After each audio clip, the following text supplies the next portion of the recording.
এখানে আছে সবুজ শাক, যেগুলো ধুয়ে নিয়ে আসা হয়েছে। এবার এগুলোকে কুচিয়ে নেওয়া হলো।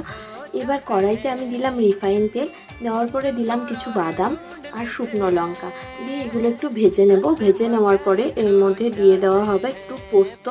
পোস্ত ছড়িয়ে দেওয়ার পরে দিলাম একটু কালো জিরে, দিয়ে আবার একটু নাড়িয়ে নিলাম। নিয়ে শাকগুলো দিয়ে দিলাম। শাকগুলো দিয়ে আমি নাড়াচাড়া করে নেব।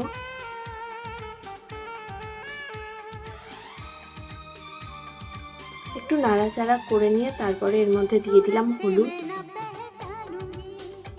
দিয়ে আবারও নাড়িয়ে নিচ্ছি।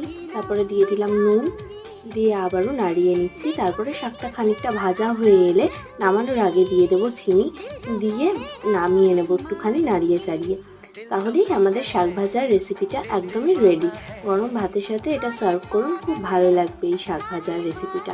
আর ভিডিও ভালো লাগলে লাইক, কমেন্ট, শেয়ার আর সাবস্ক্রাইব করবেন। ধন্যবাদ।